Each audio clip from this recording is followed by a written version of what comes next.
Hi everyone, this is John from Incendium D&D. I am Soler of Astora, an adherent of the Lord of Sunlight.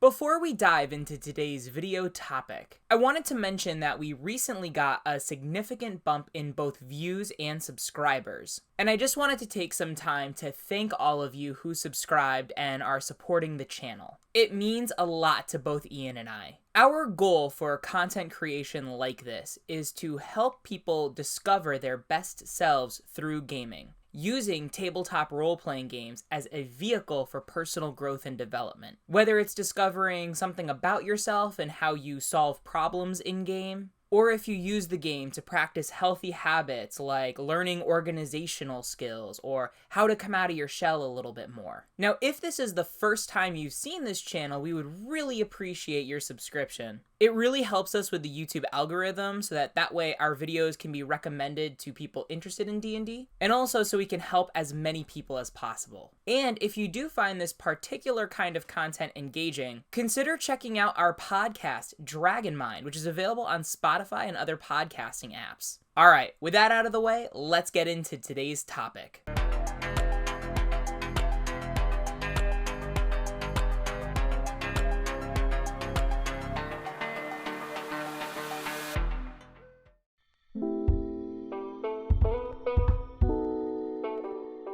So I was scrolling through social media the other day, and I came across this image that I found particularly thought-provoking. Well, it's more like a bunch of text in the format of a JPEG, but you know. It offered a pair of questions that I thought would be helpful to dive into a little bit. The first read, "Players and DMs, are you a realist, simulationist, or narrative story focused?" And the follow-up, which do you think is more important for your personal enjoyment of the role-playing experience and why? Having engaged with the 5th edition community for a number of years now, I find that a lot of arguments around D&D stem from the fact that the individual voices are coming from places of different preferences. For example, if you're trying to justify why, say, fudging a monster's hit points is a good or a bad thing, he said it again! Understanding the culture of play that you're trying to produce for your table is going to be key in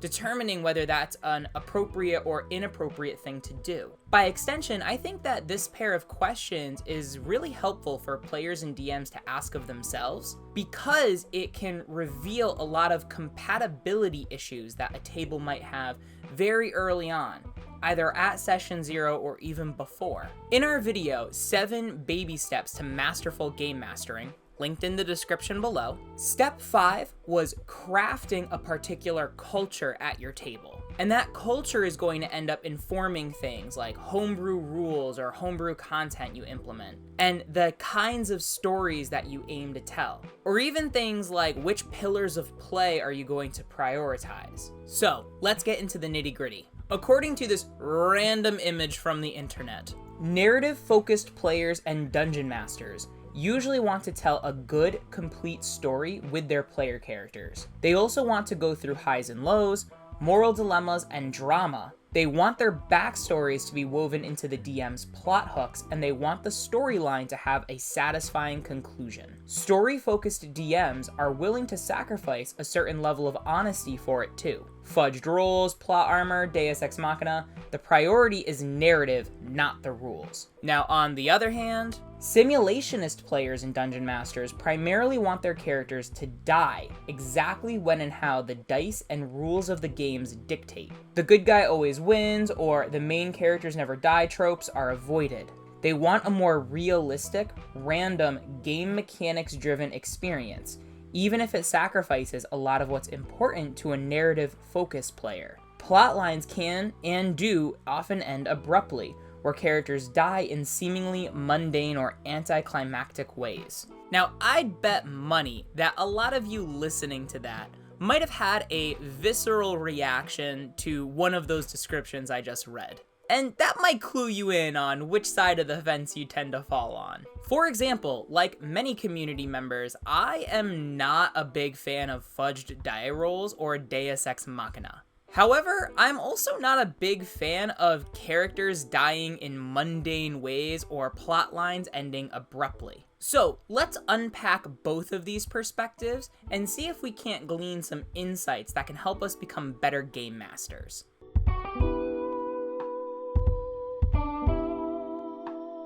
First, let's start with narrative, story-focused gameplay. Narrative-focused players and dungeon masters usually want to tell a good, complete story with their player characters. I mean, yeah, that's why I play TTRPGs to begin with. I love the storytelling and character dynamics my players and I developed through a campaign. And thinking back on it, because as a DM, I was really upfront that telling a good, complete story was one of the outcomes that I was looking for my games, I feel like I've had an unusually high number of campaigns actually wrap up and get to the end, rather than fizzle over time. Of course, it's easy to see how this can immediately conflict with the simulationist side of things, where they want their characters to die exactly when and how the dice and rules of the games dictate. The key thing here is that simulationists want their characters to die in this way. Now, I'm not saying that each time a simulationist player sits down to play, they want their characters to die,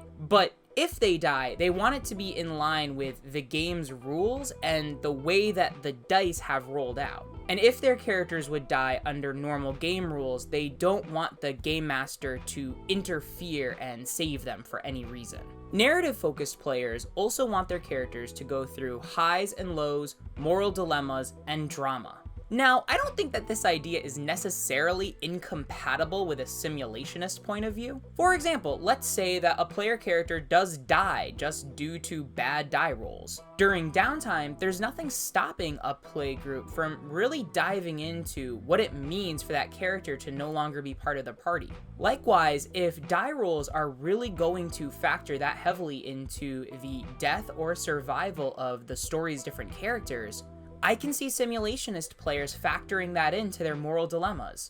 For example, let's say the party is trying to determine whether they should take an enemy NPC prisoner or just kill them on the spot. Well, if they know that the DM is not going to interfere with that NPC trying to escape, maybe take their revenge on the party, then they might likely kill the NPC because now there's not going to be a chance that they're going to come back and haunt them later. I would argue the same for the line that narrative-focused players want their backstories woven into the DM's plot hooks. I don't necessarily see that character motivation is somehow incompatible with letting the dice and game mechanics determine a character's fate. I can see how that can interfere with they want the storyline to have a satisfying conclusion, but it is the last bit I have some personal contention with. Story-focused DMs usually are willing to sacrifice a certain level of honesty for it too.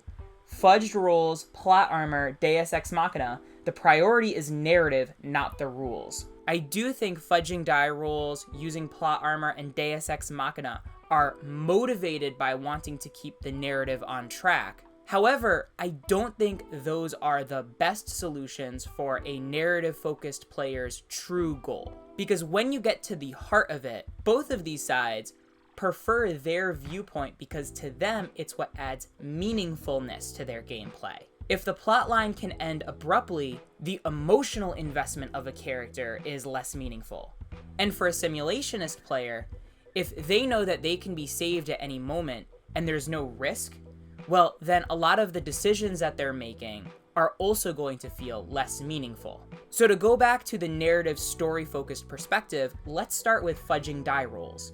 To borrow some wisdom from Jim Davis of WebDM, if you find yourself tempted to fudge a die roll, it means that you aren't prepared to accept what the random outcome is going to be. So, in a lot of cases, I just don't call for a roll. This is a habit I've practiced for myself, and it does annoy my more simulationist players. However, I do find that there are times that honoring a die roll can lead to ludicrous results. And in such cases, I usually determine the success or failure of an attempt by a player's passive score. What I've found is for my more narrative, story-focused players, is that their descriptions, attempts, and choices become a lot more thoughtful. Instead of entering a room and saying, "Can I roll an investigation check?" I ask, "What are you investigating?" And then they'll tell me specifically what they're investigating and how, and taking into account their passive investigation score, I'll let them know what they discover or what they don't discover. Now there's this narrative give and take where that player has to really think through how would their character go about trying to investigate, rather than having my description predicated on some randomly generated value. I find the inclusion of Deus Ex Machina also kind of interesting. I can see DMs wanting to just make something up to preserve a character's life, especially if the reason that character is in danger is due to the DM's miscalculation. However, Deus Ex Machina is an unsatisfying narrative device that can cheapen the narrative and actually undercut the efforts of a DM that's story-focused in trying to develop a meaningful narrative. The last one I haven't touched yet, plot armor, is one I can find at least a little more understandable. After all, the definition of Deus Ex Machina is that it's an unexpected power or event saving a seemingly hopeless situation, whereas plot armor is used to refer to the phenomenon in fiction whereby the main character is allowed to survive dangerous situations because they are needed for the plot to continue. To me, the logic here is similar to like squares and rectangles. You know, where all squares are rectangles, but not all rectangles are squares. I can't really think of a way where Deus Ex Machina isn't plot armor, but I can think of plot armor that's not Deus Ex Machina. And I think the key difference here is whether or not the plot armor that's saving the situation is unexpected or unexplained. For example, in my opinion,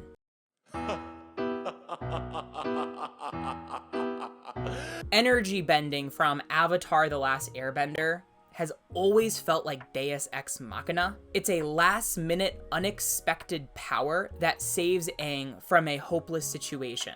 It's not something that's at all foreshadowed earlier in the series. It's just something where he kinda gets lucky, I guess, and learns it very suddenly. And it's a power that also doesn't feel earned. I love Avatar, I do think that it's a masterpiece, but also it's the one element of the show that I wish was just a little bit better foreshadowed. Now, I try my best not to ever use Deus Ex Machina in my games, but there have been a few times that I have used plot armor, where I allow some kind of plot contrivance to help a character survive because I want that player to be able to see their story through.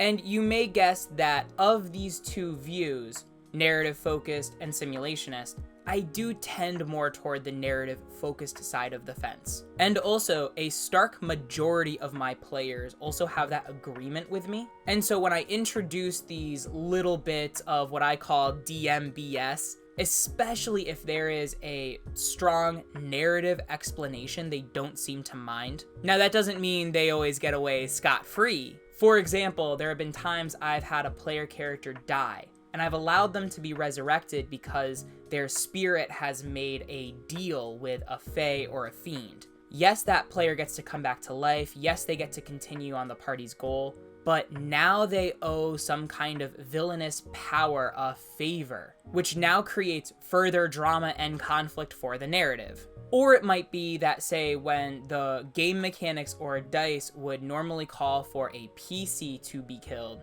I allow an NPC that the party has fallen in love with to leap in at the last second and sacrifice themselves. Again, which serves the drama of the story.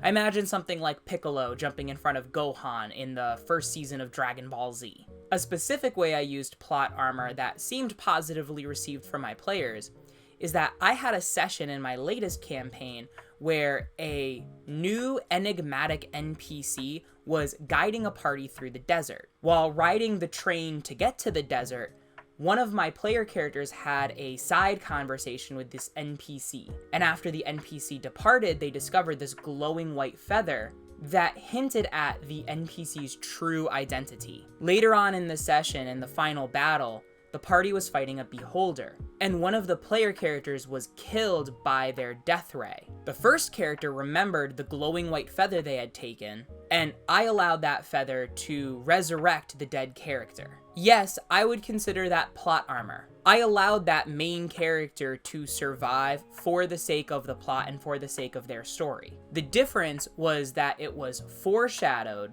and it was something inside of the world that could narratively explain why this happened. And even though this may have been an unexpected property of the feather, it's not like I resurrected them just because. And later it ended up adding more to this NPC's identity and created further drama and world building as a result. But it wasn't very simulationist of me. Overall, I think that the benefits to a narrative-focused game are that it makes it easier for players to invest in their characters because they aren't as afraid of their characters dying unexpectedly. A lot of players will be excited to return and see how their decisions shape the story, and the experience feels more cohesive. And even though I've been open that my bias is toward this style of game, it isn't without its drawbacks. It's much more tempting for DMs to play dishonestly, such as through die fudging or plot armor. The game can feel low risk, and for some players, the lack of perceived danger can make gameplay feel a bit meaningless. If DMs aren't worried about the rules as written, they can often be tempted to create game constructs that destabilize the game's system, which leads to narrative impacts. To explain that last one before moving on, I find that a lot of narrative-focused DMs are also going to be the first to get excited about including homebrew content in their games. Unfortunately, because they're so narrative-focused, a lot of times these same DMs don't develop a strong understanding of the game's mechanics to begin with. This makes it very easy to mechanically justify unbalanced mechanics that end up actually making, first of all, the experience of playing the game less fun, which by extension actually ends up, again, undercutting the narrative that they're so excited to develop. But what about the other side of things? The simulationist side.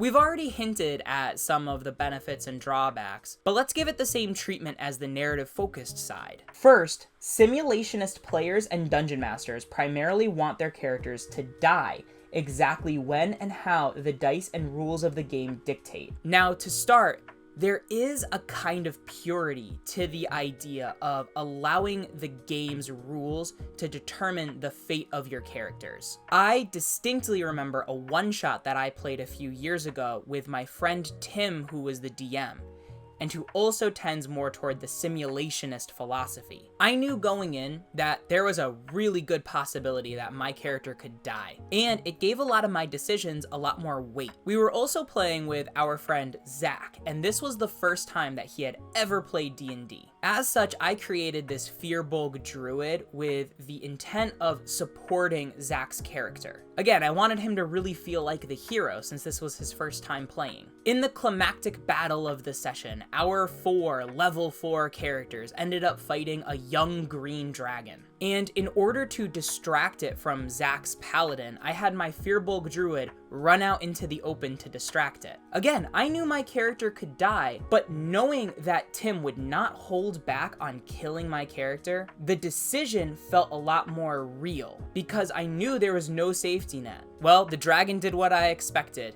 It attacked me 3 times, sent me to 0 hit points, but because of that, it gave Zach an opening to hit it with a Divine Smite, and that ended up being enough damage to kill the dragon and end the encounter. But that wasn't the end. Zach's paladin had no lay on hands points left, and so Tim had me roll death saves to determine if my character would live or die. It was a tense and exciting moment, and in the end, my character lived.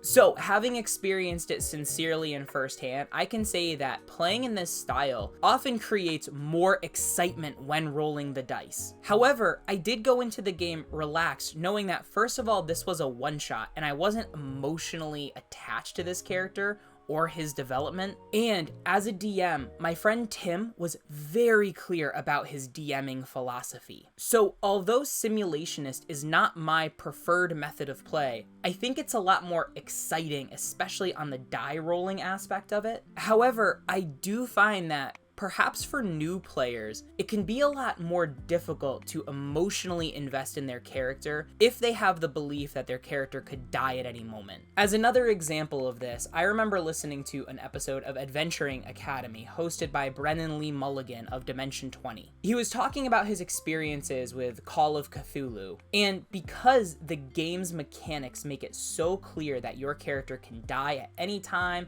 unexpectedly, he said that he found it really encouraged him to make more jokey characters. And I'm not saying that Call of Cthulhu as a system, like the lore says to make a joke character, it definitely doesn't. But I do think that with the simulationist approach and with that belief, it can make it a lot harder for players to develop characters that they really want to explore and invest in. But that might also not be the game you're really going for anyways. Again, according to this random image I found on the internet, the point of narrative-focused play is to delve into drama and moral dilemmas, whereas simulationist play is more random, game mechanics driven, and quote-unquote realistic. In fact, I'd go so far as to say the tropes that they mention, like the good guys always win, or the main characters never die, evokes a feeling of disgust from simulationist players. And these will be the same players that criticize those kind of tropes in their regular media.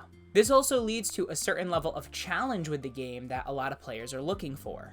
Because your choices in TTRPGs aren't locked by programming in the same way that you would an open world video game, a lot of players are excited to show off their ingenuity when it comes to navigating the game's many obstacles and problems. Now, one last conflict I can see that actually is kind of reconcilable is in simulationist play, your characters can often die in anticlimactic or mundane ways. But for narrative-focused players, they really want to have a good, complete story. While initially this may seem to be in conflict with each other, one way you could do it is maybe the first party, when they die, that means the bad guys win, the world gets taken over by darkness. But then a new group of heroes rise to challenge the dark ruler. We can look to several video games to see this trope done well. Some good examples I have off the top of my head are Final Fantasy VI and Dragon Quest XI-S Echoes of an Elusive Age Definitive Edition. This isn't going to be for everybody's tastes,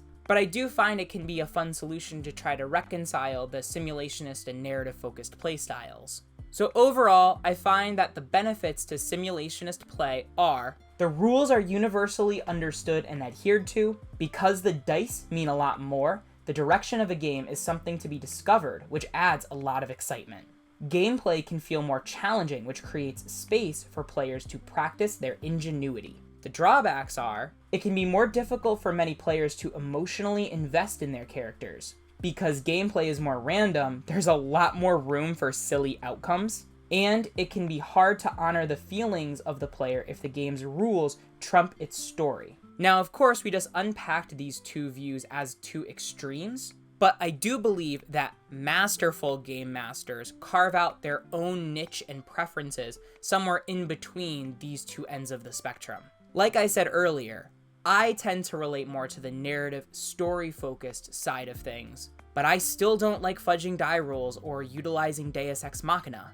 My friend Tim, who tends to be more of a simulationist, also has a hint of that narrative-focused style too. That game I mentioned with the green dragon? Well, the next day after, we had celebrated this great victory of Zack's Paladin divine smiting it for the final blow, Tim confided in me that dragon still had 1 hit point left.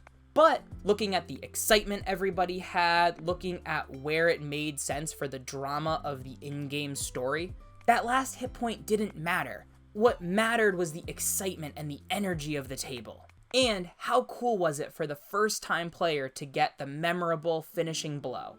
To put it another way, he fudged the monster's HP, and the whole table felt better for it. So now, I want to know what side of the fence you fall on. Are you more narrative-focused or simulationist? Do you have any of your own stories about any conflicts between these two views, or clever ways that you found to reconcile them? Let us know in the comments down below. Did you like this video? Let YouTube know. Hit like, subscribe, and ring that notification bell. And have an awesome day, everybody. Bye-bye now.